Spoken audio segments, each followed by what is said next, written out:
Attends, et maintenant je vais te poser une question. Est-ce que tu as déjà visité la tombe d'un prophète? Ça va changer quoi si je trouve la tombe d'un prophète, je me convertis? Non, c'est pas ça. Non, des c'est tombes, pas ça. Ça il y en compte a plein. Elvis ou pas? Non, je vais te dire Explique. pourquoi en fait. Ouais. Puisqu'en fait, j'ai pas fini, mais je vais te dire. Il y a certaines tombes de prophètes. Les prophètes, ils sont enterrés dans des cercueils. Tu vois? Maintenant, c'est des cercueils en bois. Maintenant, si tu vois, normalement le cercueil il devrait être pourri, quoi, en fait, tu vois. Depuis le temps qu'il est enterré dans le cercueil devrait être pourri. On fait quoi de Ramsès II? On fait quoi de Ramsès II? Il est conservé, hein, il est nickel. Si on le compare avec tous les prophètes, je pense qu'il est mieux. Non, conservé. en fait, moi j'ai visité la tombe d'un prophète en Jordanie. Je te dis exactement c'était où. En Jordanie. Tu vois, le prophète s'appelle Chouaïb alayhi salam. Maintenant, je suis rentré dans la mosquée et puis il y avait sa tombe. L'imam, d'après ce qu'il m'a expliqué, le bois est tellement vieux qu'il aurait dû pourrir et comme c'est un prophète, Dieu a protégé le bois, tu vois. Il a protégé le bois est comme neuf. C'est pas le bois d'un sarcophage égyptien extrait en Égypte qui est plein de sable et où la peinture a disparu. C'est un bois tout neuf. Faut qu'on se voit, Ali. Faut qu'on se voit. J'ai des trucs à vendre, ils sont magnifiques. Ils sont en or massif. Je vais te franchement, il y a plein de trucs que je veux vendre et je vais prendre contact avec toi. Des trucs magiques, hein. Un truc qui est sorti de la grotte d'Ali Baba. Des trucs. Mais frérot, tu fais confiance aux gens comme ça? Attends. Mais non, là, j'ai pas fait confiance aux gens. J'ai visité la mosquée. Allez, s'il te plaît, je vais te dire un truc parce que là, je peux pas laisser passer ça. Mon pote, si toi tu étais un dieu, quelle serait ta priorité? Protéger le bois d'un homme qui est mort il y a des centaines d'années, peut-être des milliers d'années, ou protéger les enfants de Gaza? Protéger les enfants de Gaza. Qu'est-ce que tu nous parles d'un bois qui n'a pas pourri alors? C'est tout ce que peut faire ton Dieu?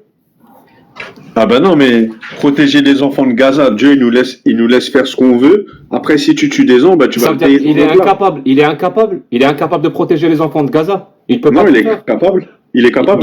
Donc il a choisi de ne pas le faire. Non, c'est pas qu'il a choisi de ne pas le faire, c'est que les enfants de Gaza. Il peut le faire, mais il l'a pas fait. Les enfants de Gaza qui sont morts, ils iront tous au paradis, c'est sûr. Ils auront une meilleure vie là-bas. Tu vois, c'est ça en fait. Ils auront des indemnités, etc. Donc c'est bien ce que fait Israël. Non, c'est pas bien ce que fait Israël. Mais tu viens de dire que c'est bien, ils auront une meilleure vie. Il faut savoir. Non, je t'ai dit ils iront au paradis. C'est mieux. Et c'est une mauvaise chose. C'est une mauvaise chose qu'ils aillent au paradis tous. C'est une mauvaise chose ou c'est une bonne chose? Bah, c'était mieux qu'ils restent sur terre le plus longtemps possible. Donc c'est une mauvaise chose. Non, c'est une bonne chose qu'ils vont au paradis, mais c'est pas une bonne chose. C'est une bonne chose. Donc ce que fait Israël, c'est une bonne chose. Non, c'est pas une bonne chose. J'essaye de comprendre. Donc, mais non, là tu dis n'importe quoi. Tu mélanges tout. T'es sûr que c'est moi? Tu mélanges Israël avec la mort. C'est pas pareil. Tout le monde va mourir. Tu te raccroches à des détails, à une histoire que tu as racontée à un imam dans un tombeau, je sais même pas où, que Allah, avec ses pouvoirs, il a empêché un bois de pourrir. Tu sais ce que tu me rappelles? J'ai fait une fois un débat avec un juif. Il m'a dit, moi je crois en Dieu. Il m'a cité les 10 plaies d'Égypte.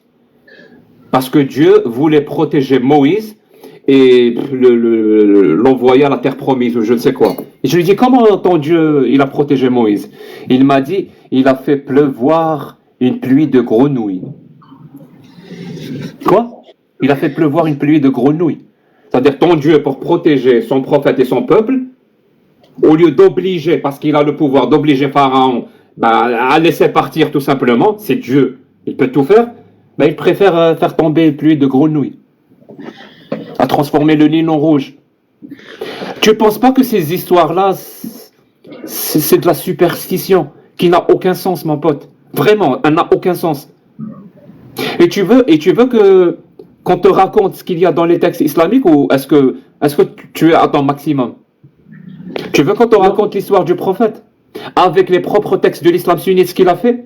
Tu veux qu'on te raconte ce que Allah dit dans le Coran par rapport à l'esclavagisme, par rapport au mariage des petites filles, par rapport à la violence conjugale, par rapport à plein de choses? Non, mais sur le mariage des petites filles, tu devrais faire un débat avec un imam qualifié. Alors, va taper sur YouTube et tu vas voir que. D'accord, J'en ai j'ai une déjà question. J'ai une question. Tu me dis le mariage des petites filles, tout ça. Est-ce que quelqu'un aujourd'hui au Maghreb, il peut se marier avec une petite fille? Réponds-moi. Par la grâce d'Allah. Ah merde, j'allais dire par la grâce d'Allah. Par la Est-ce grâce. est-ce que aujourd'hui grâce les des filles au trois- Maghreb se marient avec des petites filles, ou est-ce qu'en Arabie Saoudite aujourd'hui on se marie avec des petites filles? Réponds-moi.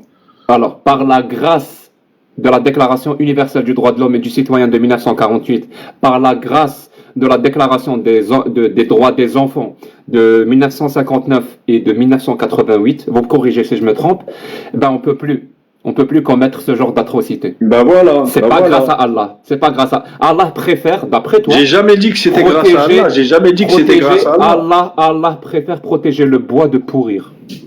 Bah ouais, ça c'est fait ça. C'est moi j'ai visité la tombe de plusieurs prophètes et ce que j'ai remarqué sur leur tombeau, il était toujours nickel. Leur tombeau était toujours nickel. Et c'est important ça. Non, c'est pas que c'est important, c'est une C'est petite plus preuve. important que de protéger les enfants ou d'abolir l'esclavage. Non, c'est pas plus important Le de bois, il protéger faut pas les que le enfants. bois pourrisse. C'est pas plus important que protéger les enfants. C'est plus important de protéger les enfants. Et pourquoi ils préfèrent protéger le bois alors? J'ai pas la réponse.